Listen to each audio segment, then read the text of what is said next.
Seri 5 Pedang Kayu Harum. Pendekar Sadis. Cerita, Ho Ping Hu.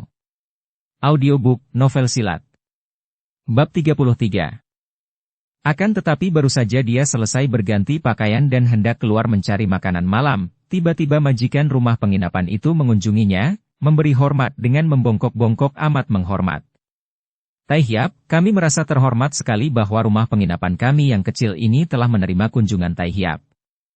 Seorang pendekar besar seperti Tai Hiap telah sudi bermalam di dalam kamar rumah penginapan kami, hal itu akan menjadi reklame yang amat baik. Oleh karena itu, perkenankanlah kami menjamu Tai Hiap dengan sedikit arak kehormatan dan kami ingin memperkenalkan keponakan wanita kami kepada Tai Hiap untuk melayani Tai Hiap makan minum. Ah, membikin repot saja, kata Tian Xin, akan tetapi hatinya sudah tergerak ketika tuan rumah penginapan itu sambil membungkuk-bungkuk dan tiba-tiba dia bertepuk tangan. Sebarisan pelayan terdiri dari 5 orang membawa baki terisi masakan-masakan yang masih mengepul panas dan guci-guci arak datang dan memasuki kamar Tian Xin. Dengan cekatan mereka membersihkan meja dalam kamar itu dan mengatur hidangan. Kemudian mereka membungkuk dan meninggalkan kamar itu. Dari luar nampak seorang wanita muda dan diam-diam Tian Xin terkejut. Tak disangkanya bahwa keponakan majikan rumah penginapan ini demikian cantiknya. Pakaiannya sederhana saja, bedaknya juga tipis-tipis, akan tetapi wanita yang usianya sekitar 25 tahun itu benar-benar cantik dan manis sekali. Sepasang matanya lebar dan bening, penuh daya pikat, bibirnya yang merah basah tanpa pemerah itu seperti menantang, senyumnya dikulum dan membuat sudut pipinya membentuk lekuk yang mungil. Dengan langkah lemah gemulai ia menghampiri dan tersipu-sipu malu ketika pamannya, majikan rumah penginapan itu memperkenalkan. Tai Hiap, inilah keponakan saya, bernama Ang Buenyo dan kami semua, termasuk keponakan saya, merasa kagum kepada Tai Hiap yang sudah melakukan pekerjaan besar yang menggemparkan itu. Silakan, Tai Hiap, biar keponakan saya menemani Tai Hiap. Setelah berkata demikian, pemilik rumah penginapan itu lalu menjura dan pergi. Sejenak mereka hanya berdiri saling berpandangan. Tian Xin tersenyum dan wanita itu pun tersenyum dan berkata, Tai Hiap, silakan makan. Tian Xin tersenyum dan mengangguk, lalu duduk di atas bangku menghadapi meja yang penuh hidangan itu. Ang Buenyo, wanita cantik itu, dengan gerakan lemah gemulai dan manis sekali lalu menuangkan arak ke dalam cawan Tian Xin. Silakan minum arak dan makan hidangannya, Tai Hiap. Bagaimana aku enak makan kalau engkau berdiri saja di situ, Nona? Pula, sungguh tidak enak makan sendirian saja. Mari, kau temani aku makan. Duduklah, Nona. Ah, mana pantas? Aku mewakili paman sebagai tuan rumah, kata Ang Buenyo dengan sikap manis dan kemalu-maluan, wajahnya yang cantik manis itu berubah merah, matanya mengerling tajam dan mulutnya mengulum senyum malu-malu. Tian Xin semakin tertarik. Memang pemuda ini berwatak romantis walaupun tak dapat dibilang mata keranjang. Tidak sembarangan wanita dapat menarik hatinya, walaupun dia selalu awas dan suka memandang wajah yang cantik manis. Marilah, tidak apa-apa, Nona. Bukankah di sini hanya ada kita berdua saja? Mari, kalau kau tidak mau temani aku makan minum, aku pun tidak dapat menerima suguhan ini. Ai, mengapa Tai Hiap begitu? Dengan gerakan manja wanita itu mendekat dan hendak mengambil cawan untuk diberikan kepada Tian Xin, akan tetapi Tian Xin memegang lengannya dan dengan lembut menariknya sehingga wanita itu terduduk di sampingnya, di atas sebuah bangku. Tian Xin lalu menuangkan secawan arak sampai penuh. Nah, mari kita sama-sama minum untuk perkenalan ini. Dengan tertawa malu-malu Ang Buenyo lalu mengangkat juga cawan araknya dan mereka pun minum arak bersama. Ang Buenyo lalu mengambilkan makanan dengan sumpit, dengan gerakan tangan cekatan dan manis sekali, menaruh potongan-potongan daging ke dalam mangkok di depan Tian Xin. Pemuda ini pun tidak mau kalah, mengambil daging-daging kecil dimasukkan ke dalam mangkok depan wanita itu. Mereka pun lalu makan minum, tanpa kata-kata, hanya kadang-kadang saling pandang dan Ang Buenyo tak pernah berhenti tersenyum malu-malu. Sedikit minyak yang terdapat pada daging mengenai bibirnya, membuat bibir itu nampak semakin segar kemerahan. Siapakah nama Nona tadi? Kalau tidak salah dengan Xiang. Namaku Ang Buenyo, Tai Hiap. Dan nama Tai Hiap siapakah? Aku hanya mendengar sebutan orang yang mengerikan, pendekar sadis. Tian Xin tersenyum. Memang benarlah. Aku pendekar sadis, hanya sadis terhadap diri penjahat saja. Dan namaku sendiri, aku sudah melupakan nama itu. Engkau sebut saja aku pendekar sadis. Mana bisa begitu? Wanita itu tertawa manja. Nona, aku merasa heran. Mengapa pamanmu menyuruh seorang gadis sepertimu menemani aku? Aku bukan gadis, aku seorang janda. Hati Tianxin berdebar girang. Tadinya dia merasa curiga terhadap sikap pemilik rumah penginapan itu. Tidak sepatutnya seorang gadis disuruh melayani seorang pria, seolah-olah gadis itu bukan seorang terhormat saja. Akan tetapi kalau janda, dia mengerti juga. Kiranya nyonya seorang janda, masih begini muda.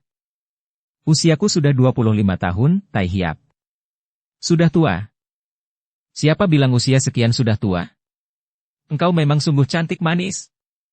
Sudahlah, lelaki memang pandai merayu. Lebih baik Tai Hiap makan, nih potongan daging pilihanku. Wanita itu dengan sikap menarik sekali sudah menyumpit sepotong daging dan mengulurkan tangannya, membawa potongan daging di ujung sumpit itu ke dekat mulut Tianxin. Tentu saja pemuda ini tertarik sekali dan sambil tertawa dia menerima suapan itu, menggigit daging dari ujung sumpit Ang Buenyo. Dia pun membalas dan tak lama kemudian keduanya sudah saling menyuapkan daging ke mulut masing-masing. Sikap mereka menjadi semakin berani, dan ketika Ang Buenyo menahan tangan Tianxin yang hendak meloloknya dengan daging lagi, mereka saling berpegang tangan dan jari-jari tangan mereka saling mencengkeram. Buenyo, engkau cantik sekali. Tianxin memuji sambil mengelus kulit lengan itu melalui bajunya yang tipis. Dan engkau sungguh gagah dan tampan, Tai Hiap. Buenyo balas memuji, pujian yang jujur karena memang sesungguhnya ia amat kagum kepada pemuda yang menyenangkan ini. Sayang bahwa ia, dalam tugas, sehingga ia tidak dapat mencurahkan seluruh kekagumannya itu kepada pemuda perkasa ini. Ia tidak berani mengkhianati mereka yang menyuruhnya menundukkan pemuda berbahaya ini. Tianxin sudah setengah mabuk, bukan mabuk arak karena dengan kekuatan dalamnya yang luar biasa, dia dapat menahan pengaruh arak yang bagaimana keras pun. Akan tetapi dia mabok akan kecantikan dan rayuan wanita itu. Betapapun lihainya, pemuda ini dapat dibilang masih hijau dalam pengalamannya dengan wanita, dan memang dia memiliki kelemahan terhadap wanita. Maka melihat sikap yang demikian memikat dan penuh daya tarik dari Ang Buenyo, pemuda ini jatuh dan merasa tertarik sekali. Apalagi melihat wanita itu demikian beraninya, dengan jelas memberi tanda-tanda bahwa wanita itu takkan menolak untuk bermain cinta dengannya. Pada saat itu, sambil tersenyum lebar memperlihatkan deretan gigi mutiara yang putih dan rapi, Ang Buenyo kembali menyumpit sepotong daging dan hendak menyuapkannya ke mulut Tianxin. Akan tetapi, Tianxin sekali ini menarik mukanya ke belakang. Kenapa Tai Hiap? Buenyo, sekali ini aku hanya mau menerima suapanmu kalau engkau melakukannya dengan mulut, bukan dengan sumpit. Kata Tianxin berani sambil menatap tajam wajah yang cantik itu. Sebetulnya Ang Buenyo bukanlah seorang wanita yang asing dengan kemesraan-kemesraan dalam permainan cinta, akan tetapi ia demikian pandainya sehingga mendengar permintaan Tianxin ini, ia dapat bersikap seperti seorang wanita baik-baik yang tak pernah mendengar permintaan seperti itu. Wajahnya menjadi kemerahan tersipu-sipu malu. Ia mengerling dan cemberut, berkata sambil bersikap malu-malu dan takut-takut. Tai Hiap, mana bisa begitu? Kenapa tidak bisa? Engkau mempunyai mulut, bukan? Mulut yang manis sekali malah. Malu dan takut, aku tidak mengerti. Buenyo, engkau bukan anak kecil lagi, engkau seorang janda, tentu tahu apa yang kumaksudkan. Kalau engkau tidak mau menyuapkan dengan mulut, aku pun tidak akan mau menerima pemberianmu. Tai Hiap. Ang Buenyo mengeluh, akan tetapi kemudian ia pun menggigit potongan daging itu dengan giginya yang putih, lalu mengajukan mukanya dengan bersuara, dan menutup kedua matanya. Melihat ini, Tianxin terangsang hebat dan dirangkulnya wanita itu, diambilnya daging itu dari mulut Buenyo dengan mulutnya. Tentu saja dua mulut itu bertemu dalam sebuah ciuman yang mesra dan hangat dan penuh nafsu. Dan di lain saat mereka telah saling peluk, saling rangkul dan saling cium. Akan tetapi, semua itu sebenarnya hanya permainan belaka darinya, karena dengan cerdik sekali, selagi Tianxin menciumi seluruh bagian tubuhnya, diam-diam wanita cantik ini mengeluarkan sebuah bungkusan kecil dari balik kutangnya, dan selagi Tianxin membenamkan mukanya di dadanya, wanita ini menaburkan bubuk putih ke dalam cawan arak pemuda itu. Kita pindah ke pembaringan. Tianxin berbisik di dekat telinga kiri wanita itu, suaranya tersendat-sendat penuh nafsu. Baik, Tai Hiap, aku akan memberikan segala-galanya kepadamu, aku cinta padamu. Oh, tapi nanti dulu, aku haus, mari kita minum dulu. Tianxin tersenyum dan melepaskan rangkulannya. Dia melihat wanita itu mengisi cawannya yang tinggal setengahnya itu sampai penuh. Minumlah, Tai Hiap, setelah itu baru kita. Pandang matanya penuh daya pikat. Katamu tadi engkau haus, engkau minumlah. Tianxin hendak meminumkan arak di cawannya itu kepada Buenyo, akan tetapi wanita itu nampak ketakutan dan menolak. Tidak, aku sudah terlalu banyak minum arak, sudah pusing kepalaku, aku mau minum air teh saja. Wanita itu lalu menuangkan air teh ke dalam mangkok. Ia tidak tahu bahwa pada saat itu, Tianxin memandang kepadanya dengan sinar mata yang aneh dan penuh wibawa, bibir pemuda itu berkemak-kemik dan kedua tangan pemuda itu diarahkan kepadanya. Setelah menuangkan air teh, wanita itu mengangkat mangkok tehnya dan tersenyum menghadapi pemuda itu. Tai Hiap. Kokoku yang tampan, mari kita minum dulu, setelah itu baru, Ia tersenyum lebar dan sepasang mata yang indah jeli ini berkedip penuh arti. Senyumnya makin melebar ketika ia melihat pemuda itu minum arak dari cawan itu, ditenggaknya sampai habis. Ia sendiri pun hanya mencucuki sedikit air teh itu. Buenyo menahan ketawanya ketika melihat Tianxin melepaskan cawan araknya, bangkit berdiri, terhuyung memegangi dahi lalu menghampiri pembaringan sambil berkata lirih. Kesinilah sayang, kesinilah. Dan tergulinglah pemuda itu ke atas pembaringan, terlentang dalam keadaan tidur pulas atau pingsan. Buenyo menghampiri pembaringan, memandang kepada wajah pemuda itu yang memejamkan mata, lalu ia menunduk dan mencium bibir pemuda itu. Sayang, kau ganteng, terpaksa aku harus membunuhmu, kalau tidak, aku sendiri terbunuh. Wanita itu lalu mengeluarkan sebatang pisau belati yang runcing tajam dari pinggangnya, kemudian mengayunkan pisau itu ke arah ulu hati pemuda yang sedang tidur terlentang itu. Wuwut, cus! Sin berdebar girang. Sepasang mata yang indah itu terbelalak ketika melihat betapa pisau belatinya menembus tubuh pemuda itu dan mengenai kasur. Dan tubuh itu ternyata hanya seperti bayangan saja, tidak berdaging dan kini perlahan-lahan bayangan itu pun lenyap. Sungguh tak kusangka, wajah secantik itu, tubuh seindah itu, dihuni oleh hati yang palsu. Mendengar suara ini, Ang Buenyo terkejut setengah mati dan hampir ia menjerit ketika ia menengok. Ia melihat Tianxin masih duduk di atas bangku dekat meja dan kini dengan tenangnya minum arak dari cawannya. Mimpikah ia? Jelas bahwa tadi pemuda itu mabuk dan rebah di atas pembaringan dalam keadaan terbius. Lalu siapa tadi yang rebah kemudian menghilang? Dan bagaimana pemuda itu masih duduk di situ dan sama sekali tidak terpengaruh obat biusnya yang amat manjur itu? Obat biusnya itu telah teruji, jangan hanya seorang saja. Biar diminum oleh 3-4 orang pun tentu mereka akan terbius semua.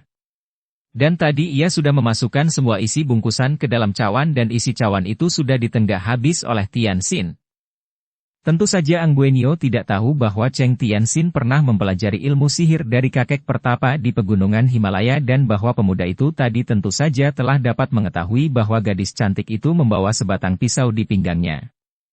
Ketika Tianxin memeluknya dan menciuminya, pemuda yang berilmu tinggi ini sudah dapat merasakan adanya ganjalan pada perutnya, ganjalan yang terdapat di pinggang Buenyo dan dia sudah dapat meraba-raba, yaitu ketika dia membelai dan meraba-raba tubuh wanita itu. Maka tahulah dia bahwa wanita itu membawa pisau itu, biarpun kelihatannya dia dimabuk nafsu berahi, namun dia selalu waspada dan dapat melihat ketika Buenyo menaruh obat bubuk ke dalam cawan araknya. Maka, ketika Buenyo menuangkan air teh ke dalam mangkok, kesempatan itu dipergunakan untuk mengerahkan kekuatan sihirnya. Buenyo terkena sihir dan wanita ini melihat Tianxin mabuk dan terhuyung ke pembaringan, padahal sebenarnya pemuda itu masih duduk di dekat meja. Bagus sekali. Jadi engkau merayuku dan pura-pura mencinta dengan hati mengandung kepalsuan, ya? Hendak membunuhku? Tianxin bangkit berdiri, pandang mata dan suaranya dingin seperti menusuk jantung terasa oleh Ang Buenyo. Wanita itu menjadi ketakutan, ia melepaskan pisaunya dan menjatuhkan diri berlutut di atas lantai. Tai Hiap, ampunkan aku. Tianxin menyambar pisau yang amat tajam itu dan tersenyum. Mengampunkanmu? Engkau ini wanita cantik yang berhati palsu dan jahat. Hampir saja aku mati olehmu dan engkau masih mengharapkan ampunan dariku? Tidak, wanita macam engkau sudah sepatutnya mampus. 2 kali pisau menyambar dan nampak sinar berkelebat di dekat leher Buenio.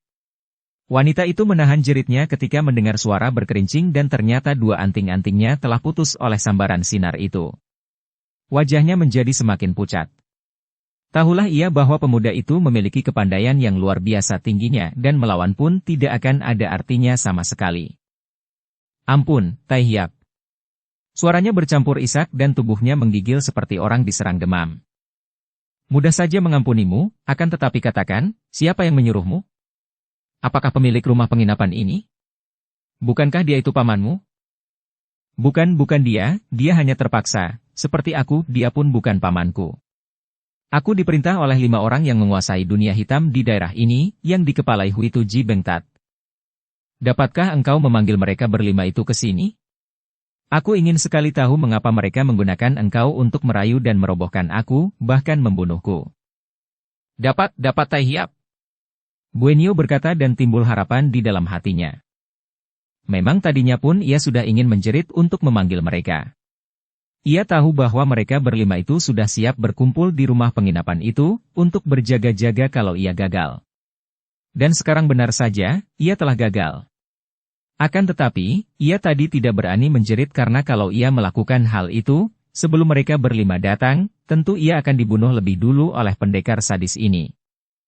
Teringat akan semua perbuatan yang telah dilakukan oleh pendekar ini sudah merasa ngeri bukan main. Kini, mendengar betapa pendekar itu ingin bertemu dengan 5 orang kepala itu, hatinya girang dan timbul harapannya. Mungkin saja ia dapat menyelamatkan diri kalau 5 orang itu sudah muncul menghadapi pendekar ini. Panggil mereka baik-baik, seolah-olah engkau telah berhasil dengan usahamu. Awas, kalau engkau bertindak curang, aku akan membunuhmu sekarang juga. Kata Tianxin dan pemuda ini telah merebahkan diri di atas pembaringan, pura-pura terbius. Kalau saja ia tidak merasa yakin benar akan kelihayan pemuda itu, ingin rasanya Ang Buenyo lari dari pintu yang hanya tertutup saja daun pintunya tidak terkunci itu. Akan tetapi, ia tahu bahwa kalau ia melakukannya hal ini, tentu sebelum tiba di pintu ia akan roboh dan tewas secara mengerikan. Ia hanya mengangguk dan menelan ludah untuk menenangkan hatinya yang berdebar keras, kemudian ia bertepuk tangan 3 kali berturut-turut. Tianxin mendengar langkah-langkah kaki dari luar menghampiri pintu itu, dan tak lama kemudian daun pintu kamar pun terbuka. 5 orang memasuki kamar itu, dipimpin oleh seorang laki-laki tinggi besar bermuka brewok. Melihat betapa di pinggang orang brewok ini terdapat sebuah kantong berisi pisau-pisau kecil, Tianxin yang melihat dari balik bulu matanya itu dapat menduga bahwa tentu orang inilah yang dijuluki Huitu, golok terbang. Bagus, Buenyo, agaknya engkau sudah berhasil.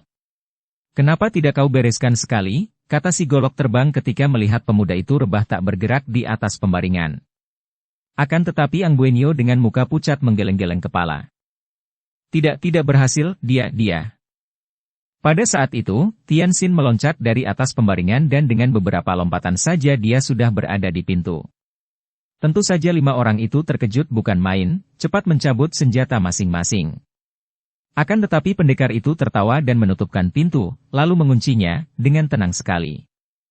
Bagus, kalian berlima sudah datang di sini. Nah, kita bisa bicara dengan baik. Tianxin menghampiri dengan sikap tenang, tidak peduli 5 orang itu bersiap-siap menyerangnya, lalu dia duduk di atas bangku dekat meja, mengisi cawan dengan arak dari guci dan meminumnya. Nah, kita sekarang bisa bicara. Ang Buenyo ini telah berusaha untuk merayuku dan membunuhku, akan tetapi ia telah gagal. Dan menurut pengakuannya, kalian berlimalah yang memerintahnya melakukan percobaan itu. Nah, apa yang kalian bilang sekarang? Pendekar sadis, ia boleh jadi gagal, akan tetapi kami berlima tidak akan gagal. Kata Huitu Ji Bengtat dengan geram. Begitukah? Dengan golok terbangmu itu? Engkau tentu Huitu Ji Bengtat. Kenapa kalian hendak membunuhku? Karena engkau telah mengacau wilayah kami. Tahukah kalian siapa aku? Pendekar sadis.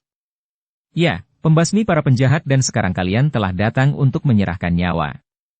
Bagus sekali, aku tidak perlu susah-susah mencari kalian lagi. Keparat sombong, teriak kepala penjahat yang bertubuh kecil bongkok dan tiba-tiba saja dia sudah menggerakkan tangannya, menyerang dengan jarum-jarum beracun yang disambitkan dari jarak dekat. Tianxin tahu bahwa sinar hitam itu adalah jarum-jarum kecil yang mungkin sekali beracun, akan tetapi dia memang telah bersikap waspada sejak tadi. Dengan pengerahan tenaga Tian Te Xinjiang dia melindungi tubuhnya dan tangannya menyambar ke depan muka untuk melindungi mukanya dari sambaran jarum-jarum itu. Semua jarum runtuh ke atas lantai, terkena tangan dan juga yang mengenai tubuhnya. Melihat ini, si kecil bongkok terkejut setengah mati, akan tetapi kini pendekar itu telah bangkit dan melangkah menghampirinya. Si kecil bongkok yang tadi telah mencabut pedangnya, menyambutnya dengan tusukan kilat. Namun, Tianxin tidak mengelak, bahkan tangan kirinya menyambar ke depan menangkap pedang itu. Pedang itu ditangkap begitu saja. Melihat ini, tentu saja si kecil bongkok menjadi girang dan berusaha menarik pedangnya untuk melukai tangan lawan yang memegang pedang. Akan tetapi, pedangnya seperti terjepit baja, sama sekali tidak dapat digerakkan. Kemudian, sekali Tianxin mengerahkan tenaga Tian Te Xinjiang, terdengar suara, krek, dan pedang itu telah patah-patah. Melihat ini, si kecil bongkok terbelalak ketakutan. Pada saat itu, Huitu Ji Bengtat dan 3 orang kawannya yang lain tidak tinggal diam saja, mereka sudah menerjang maju dan menyerang Tianxin dari 5 jurusan. Tempat itu sempit, akan tetapi Tianxin sama sekali tidak menjadi gugup. Kedua tangannya bergerak memutar dan senjata 4 orang itu pun beterbangan terlepas dari pegangan masing-masing. Mereka itu adalah kepala-kepala penjahat yang tingkat kepandaiannya masih jauh sekali dibandingkan dengan Tianxin, maka tentu saja ditangkis dengan kedua lengan yang penuh dengan tenaga Tian Te Xinjiang, mereka itu tidak mampu mempertahankan senjata masing-masing. Tianxin lalu mencabut pisau tajam yang dirampasnya dari Ang Buenyo tadi, pisau yang dimaksudkan untuk membunuhnya. Sebelum 5 orang itu dapat menyerangnya lagi, tubuhnya bergerak ke depan, pisau itu berubah menjadi sinar berkilat menyambar leher si kecil bongkok. Si kecil bongkok ini berusaha mengelak, namun kurang cepat dan tahu-tahu tubuhnya terjengkang roboh dan kepalanya tertinggal di tangan kiri Tianxin. Kiranya pemuda ini tadi sudah membabat leher lawan dan menjambak rambutnya sehingga begitu leher itu terbabat putus tubuhnya terjengkang dan kepalanya tertinggal di tangannya, dijambak rambutnya. Sungguh mengerikan sekali melihat tubuh tanpa kepala itu, dengan leher berlubang dan menyemburkan darah, sedangkan kepala si kecil bongkok itu dengan mata melotot tergantung pada rambutnya yang riap-riapan dan dicengkeram tangan kiri Tianxin. Ang Buenyo menjerit dan terbelalak dengan muka pucat, lalu dengan lemas ia menjatuhkan diri duduk di atas pembaringan. Sementara itu, 4 orang kepala penjahat menjadi amat marah sekali di samping rasa ngeri. Dengan nekat mereka sudah menyerbu dengan senjata mereka. Akan tetapi, dengan amat tenang Tianxin melayani mereka, tangan kiri mencengkeram kepala si kecil bongkok tadi, tangan kanan menggunakan pisau kecil untuk menangkis. Sekali menangkis, pisaunya sudah melesat dari bawah dan menerobos di antara pertahanan lawan dan kembali pisau itu menyambar leher. Orang kedua berusaha menangkis, namun tangkisannya tembus dan leher itu pun terbabat oleh pisau kecil dan tubuhnya terjengkang, kepalanya terlempar. Akan tetapi sebelum jatuh ke atas tanah, sudah disambar oleh tangan kiri yang memegang kepala pertama tadi.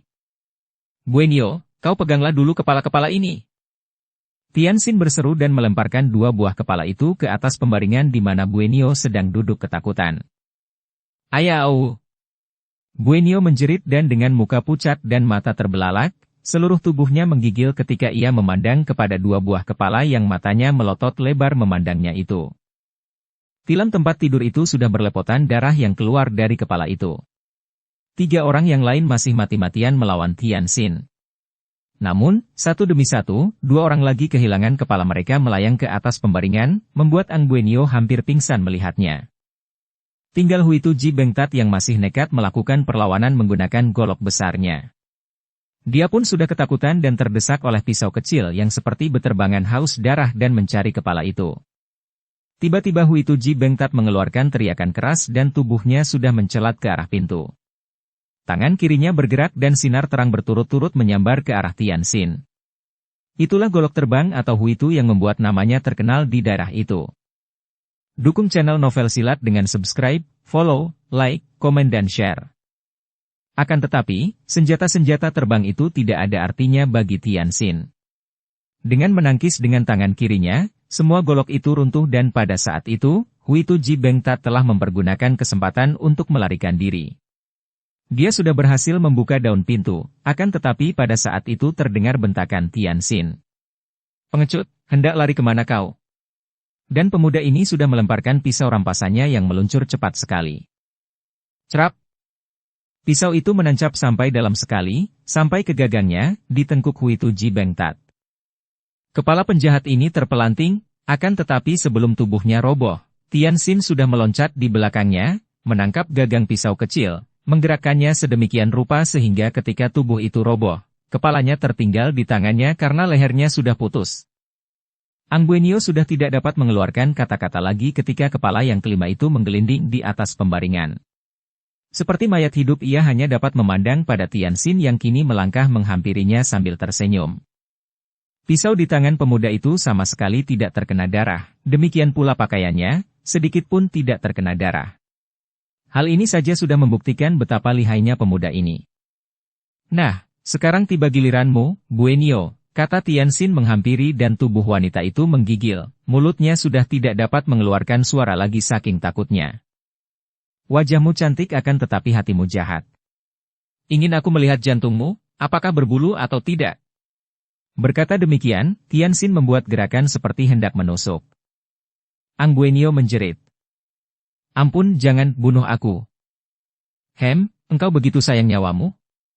Akan tetapi kalau kubiarkan kau hidup, tentu engkau akan menggunakan kecantikanmu untuk merayu dan mencelakakan laki-laki saja.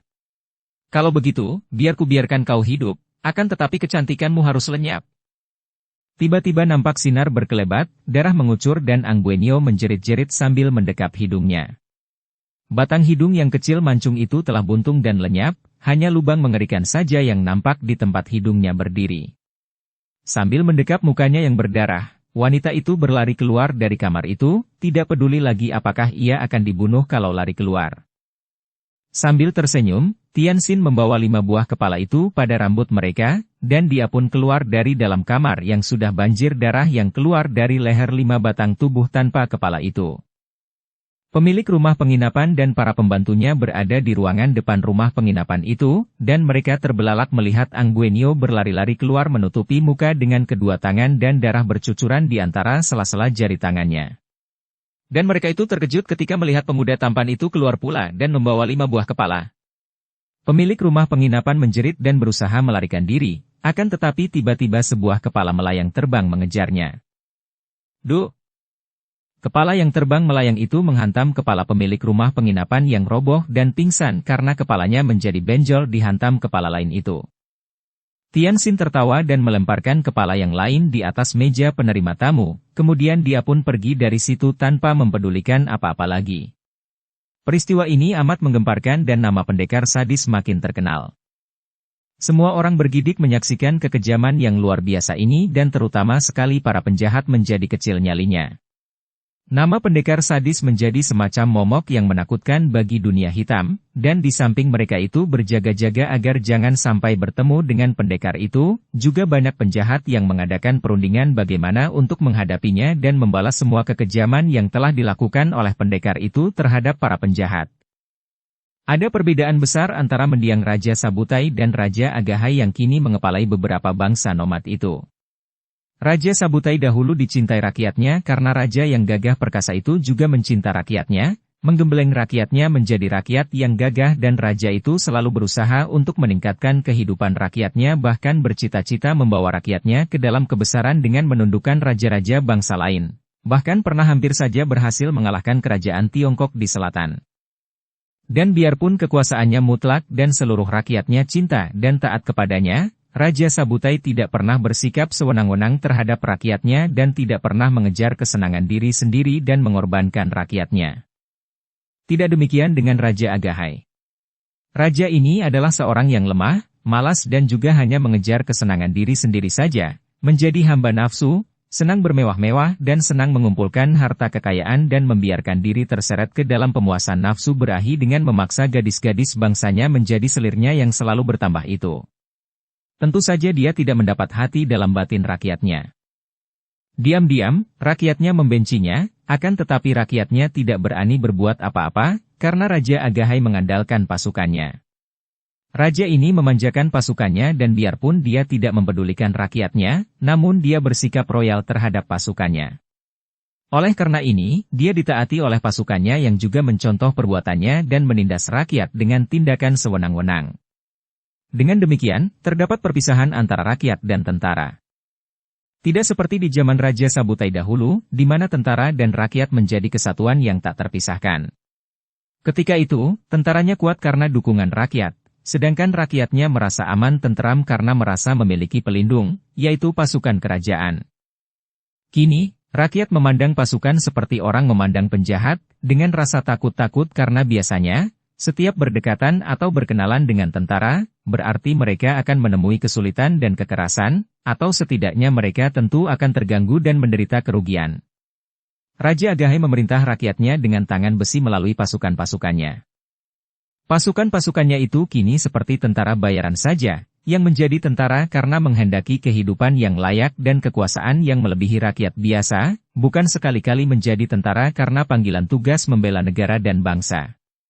Keadaan seperti itu tentu saja membuat kerajaan kecil ini menjadi lemah dan kekuasaannya terhadap suku-suku bangsa lain tidak lagi seperti dahulu ketika masih dipimpin Raja Sabutai.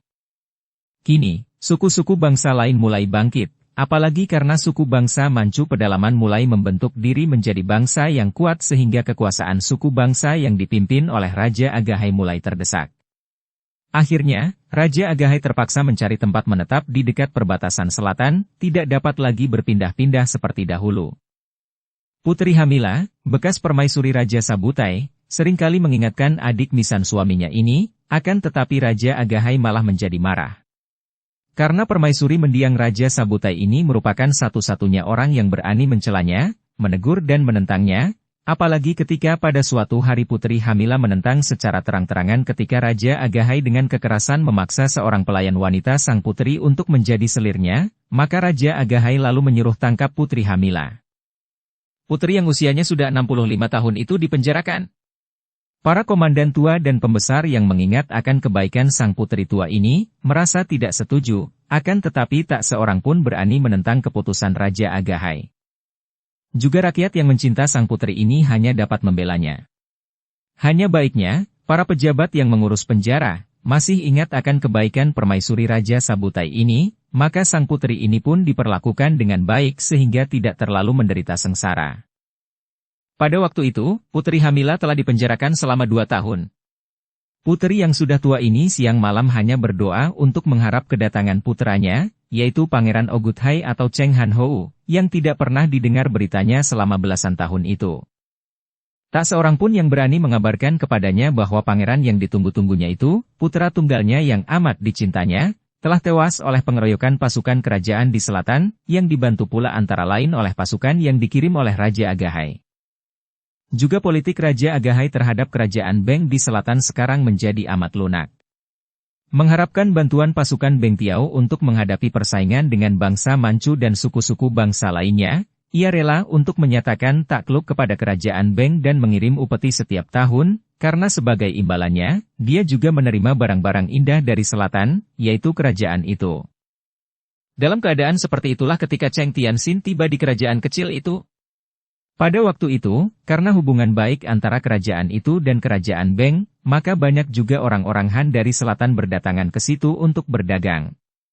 Mereka ini membawa barang-barang dari selatan, kain-kain sutera dan sebagainya, menjualnya atau lebih tepat menukarnya dengan barang-barang berharga dari utara, seperti kulit-kulit binatang, rempah-rempah, akar-akar obat yang berharga, dan sebagainya lagi. Perdagangan ini amat ramai dan kerajaan kecil itu hampir setiap hari didatangi banyak pedagang yang datang menyeberang tembok besar. Hal ini amat menguntungkan Tianxin karena dia dapat dengan mudah memasuki pintu gerbang kerajaan kecil itu tanpa dicurigai sedikitpun. Marah sekali hati Tianxin ketika dia mendengar berita bahwa neneknya telah dipenjara. Di waktu kecil, ayahnya mengajarkan bahasa suku bangsa itu kepadanya, dan kini tibalah waktunya dia memanfaatkan pengertian ini. Dengan kepandaiannya berbahasa daerah, dia dapat menghubungi banyak orang dan mendengar bahwa neneknya ditahan dalam sebuah rumah penjara. Bukan dicampurkan dengan orang-orang penjara lainnya, melainkan mendiami sebuah rumah, akan tetapi rumah itu dijaga siang malam dengan ketat. Sang putri selalu tinggal di dalam rumah itu, tidak pernah diperbolehkan keluar sehingga melewatkan penghidupan yang amat kesepian, hanya dilayani oleh 2 orang pelayan yang sudah tua pula. Tianxin maklum bahwa tidak mungkin dia melawan Raja Agahai secara berterang. Dia hanya seorang diri saja dan raja itu dilindungi oleh ribuan orang tentara. Pula, kalau dia menyelundup dan melawan Raja Agahai dengan berterang, andai kata dia berhasil membunuhnya juga, tentu akibatnya amat tidak baik bagi neneknya. Maka dia pun segera mempergunakan akal. Dia melihat betapa semua pejabat dan pegawai pemerintah kini mudah sekali makan sogokan. Sebelum memasuki kerajaan itu, dia sudah mempersiapkan diri dan membawa bekal untuk keperluan itu. Maka dia pun lalu mempergunakan perak untuk menyogok para penjaga rumah penjara sang putri Hamila. Pada waktu itu, orang-orang Han yang berdatangan di negeri itu dipandang dengan hormat, tentu saja karena Raja Agahai telah menyatakan tunduk kepada kerajaan Beng. Oleh karena itu, permintaan Tianxin kepada para penjaga dengan memberi sogokan, agar dia boleh menghadap sang putri tua, tidak mendatangkan kecurigaan melainkan keheranan. "Sobat, mau apakah engkau hendak menghadap sang putri?" tanya komandan jaga. "Aku membawa beberapa macam barang dagangan, sutra-sutra dan permata yang tentu akan disukai oleh seorang putri." "Ah, akan tetapi sang putri tidak akan datang membelinya. Beliau berada dalam penahanan, tidak mempunyai uang untuk membeli barang mahal," bantah si penjaga dengan heran. "Tidak bisa beli pun tidak mengapalah. Ketika masih kecil, aku pernah melihat sang putri yang cantik dan agung, dan kini aku ingin sekali bertemu kembali dan menghadap beliau, sekedar untuk menawarkan dagangan sambil melihat sekali wajah beliau." "Ah, orang muda. Beliau sekarang sudah tua dan lemah. Akan tetapi, asal jangan terlalu lama dan jangan sampai ketahuan orang luar, baiklah, kau boleh menghadap. Biar kulaporkan dulu apakah beliau bersedia menerimamu." Kepala jaga itu lalu masuk dan melaporkan. Putri Hamila merasa heran sekali mendengar bahwa ada seorang Han, seorang pedagang muda yang mohon menghadap untuk menawarkan barang dagangan. Ia tidak mempunyai uang, dan pula, untuk apa ia membeli barang-barang indah? Akan tetapi, Putri Hamila bukan seorang bodoh. Kalau ada orang Han yang ingin berjumpa dengannya, tentu membawa sesuatu yang penting. Maka, ia pun memperkenankan orang muda itu datang menghadap. Ketika Tianxin memasuki ruangan rumah itu, jantungnya berdebar tegang. Rumah itu sunyi sekali dan ketika dia dipersilakan masuk ke dalam ruangan belakang, dia melihat seorang nenek tua berambut putih duduk di atas sebuah kursi. Mudah saja mengenal neneknya. Biarpun baru 1 kali dia melihat neneknya, yaitu ketika dia masih kecil dan diajak ayahnya mengunjungi nenek ini, namun dia tidak dapat melupakan wajah yang cantik dan agung itu. Nenek itu sudah tua, rambutnya sudah putih semua, kulit mukanya keriputan, akan tetapi kulit itu masih halus dan sikapnya ketika duduk di kursi itu seperti sikap seorang ratu duduk di atas singgasana saja. Begitu agung, yang berada di situ hanya 2 orang pelayan yang duduk bersimpuh di kanan kiri kursi. Ketika dengan perlahan Tianxin melangkah masuk dan sepasang mata yang membayangkan kedukaan itu menatap wajahnya, kedua tangan nenek itu mencengkeram lengan kursi dan matanya terbelalak, mengeluarkan sinar akan tetapi diliputi keraguan. "Siapakah engkau?" Suara itu agak gemetar dan penuh harap dan putri itu berbahasa Han yang cukup baik. "Dan apa maksudmu datang menemui aku?" Tianxin merasa terharu sekali dan dia berkata dengan halus. "Apakah saya dapat bicara dengan bebas dan leluasa dengan Paduka?" Putri Hamila memandang ke arah daun pintu yang sudah ditutupkan kembali itu, lalu mengangguk. "Jangan khawatir, 2 orang pelayan ini adalah orang-orang setia dan para penjaga itu betapapun juga tidak berani melakukan pengintaian. Bicaralah." Tianxin melangkah maju, lalu menjatuhkan diri berlutut di depan nenek itu sambil berkata dengan hati terharu. "Nenek yang baik. Saya adalah Cheng Tianxin, putra dari Pangeran Cheng Han Ho atau Pangeran Oguthai." "Oh, sudah kuduga, wajahmu begitu sama dengan dia. Cucuku, kesinilah. Tianxin maju mendekat dan nenek itu lalu merangkul dan mendekap kepalanya sejenak. Akan tetapi ia segera dapat menguasai hatinya, mendorong halus kepala pemuda itu dari rangkulannya, memandang wajah itu sampai lama lalu berkata, "Betapa bahayanya, bagaimana engkau dapat menyelundup ke sini, cucuku?" ketika engkau ke sini dahulu, engkau masih kecil, tapi wajahmu mirip benar dengan ayahmu. Engkau tahu, selama ini Saya sudah tahu segalanya, Nek. Dan mana ayahmu? Ibumu? Kenapa selama ini mereka tiada berita? Tianxin mengepal tinjunya. Neneknya belum tahu akan malapetaka yang menimpa ayah bundanya itu, dan hatinya makin sakit terhadap Raja Agahai. Maaf, Nek, saya membawa berita buruk sekali. Ayah dan ibuku, mereka sudah tewas. Ah!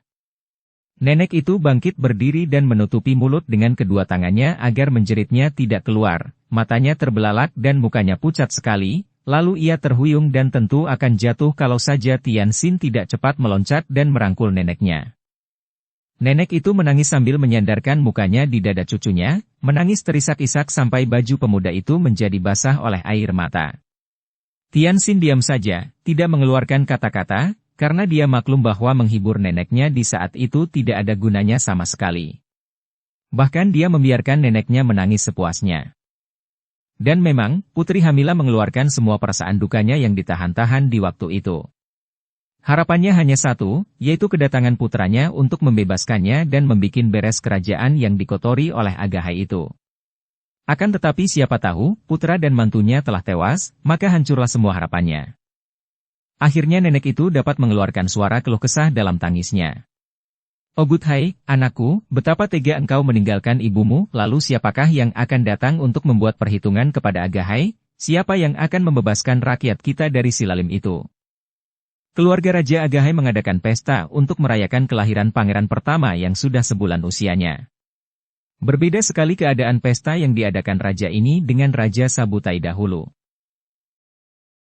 Bersambung ke bab 34. Dukung kami dengan subscribe, follow, like, komen dan share. Terima kasih.